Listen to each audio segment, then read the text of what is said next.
స్వాగతం పలికినట్టు మన బాన్సభ నియోజకవర్గంలో ఈ ఆత్మీయ సమ్మేళన సభకు విచ్చేసినటువంటి పెద్దలు గౌరవనీయులు పోచారం శ్రీనివాసరెడ్డి గారికి, సన్మాన గ్రహీత పెద్దలు కాసరా బాలన్న గారికి, మాజీ ఎమ్మెల్యే కత్తిర గంగాధర్ గారికి, మాజీ డిసిసిబి అధ్యక్షులు పోచారం భాస్కర్ గారికి, అదేవిధంగా స్టేజ్ మీద ఉన్నటువంటి పెద్దలందరికీ, కాంగ్రెస్ కుటుంబ సభ్యులకు, పత్రికా విలేకరులకు నా యొక్క ధన్యవాదాలు.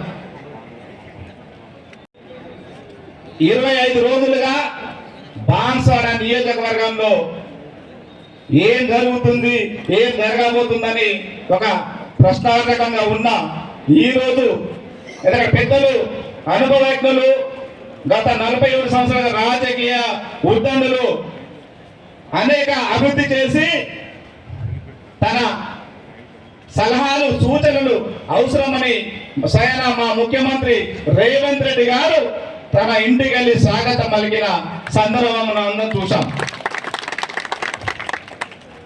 తను కాంగ్రెస్ పార్టీకి వచ్చిన కొన్ని రోజుల్లోనే కష్టపడ్డ మా బాలన్న గారికి ఆగ్రో ఇండస్ట్రీ చైర్మన్ గా రావడం చాలా సంతోషదాయకం. ఒకటే సార్, ఇంతకుముందు సార్ అని చెప్పినట్టు మీరు కార్యకర్తలను కంటికి రెప్పలా కాపాడతారా అని చూసాం.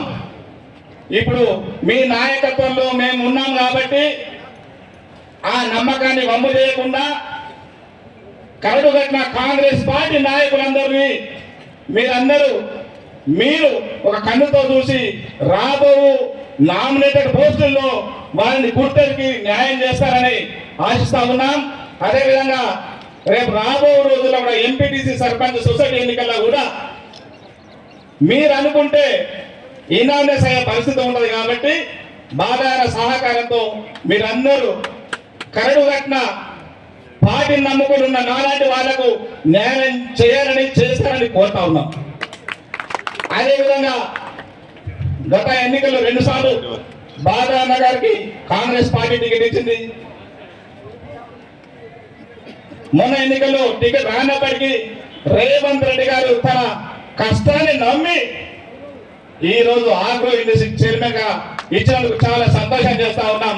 దయచేసి మన కాంగ్రెస్ పార్టీ కార్యకర్తలు గుర్తించాలా, కాంగ్రెస్ పార్టీ నమ్ముకున్నారు కాబట్టి ఈ 35 మంది నామినేటెడ్ పోస్టుల్లో ఒక్కసారి వెనుకెరిగి చూస్తే అందరూ కష్టపడ్డ వారికే ఇవ్వడం జరిగింది. రాబో బాన్స్వాడ నియోజకవర్గంలో కూడా మనకు అలాంటి పరిస్థితి వస్తాయని చెప్పి మనం ఆశించాలి. తొందర పడకుండా కింది స్థాయిలో క్యాడర్ కూడా దయచేసి నేను 24 సంవత్సరాల రాజకీయ జీవితంలో మొన్న పెద్దలు పోచారం శ్రీనివాసరెడ్డి గారిని కలిసినప్పుడు కాంగ్రెస్ పార్టీ చేరిన తర్వాత తను ఒకటే చెప్పాడు, మీలాంటి కాంగ్రెస్ పార్టీ కార్యకర్తలే ముందుండండి. వాళ్ళ కార్యకర్తలు కూడా అదే చెప్పాడు. చాలా మంది మిత్రులు ఆ పార్టీలో ఉన్నారని చెప్పారు. మన కింది స్థాయిలో కొంతమంది, ఎందుకంటే పోచారం శ్రీనివాసరెడ్డి గారు కాంగ్రెస్ పార్టీలకు రావడం ఇష్టం లేక, బాలన్న గారికి పోస్టు రావడం ఇష్టం లేక కొన్ని కుతంత్రాలు చేస్తున్న మాట మాత్రం వాస్తవం. మోసపోవద్దని ఇప్పటికే కాంగ్రెస్ పార్టీని నమ్ముకొని ఎన్నో ఇబ్బందులు పడ్డాం మనం. దయచేసి తను ఏదో పదవి కోసం పెద్ద మనిషి రాలేదు, అభివృద్ధి కోసం రావడం జరిగింది. ఆ అభివృద్ధి కూడా ఏదో రాష్ట్రంలో బాన్స్వాడ నియోజకవర్గం చాలా అభివృద్ధి జరిగింది, ఇంకా కొంచెం మిగిలి ఉంది కాబట్టి ఆ అభివృద్ధికి తోడై మనందరం తన నాయకత్వంలో పనిచేసినట్టయితే మన నియోజకవర్గం ముందు పోయే పరిస్థితి ఉండాలి. కాబట్టి అదే పడకుండా ఏ సమస్యలు వచ్చినా ధైర్యంగా తన ముందుకు వెళ్ళి మన సమస్యలు విన్నవించుకున్నట్టయితే మన పార్టీ మనము ముందుకెళ్లే పరిస్థితి ఉంటుంది. రేవంత్ రెడ్డి గారి నాయకత్వాన్ని బలపరిచే వారందరూ దయచేసి కాంగ్రెస్ పార్టీ కుటుంబ సభ్యులందరూ ధైర్యంతో ముందుకెళ్లి పార్టీని బలోపేతం చేయాలని కోరుతూ ఈ అవకాశం ఇచ్చిన పెద్దలను ధన్యవాదాలు చేస్తూ ముగిస్తా ఉన్నాం.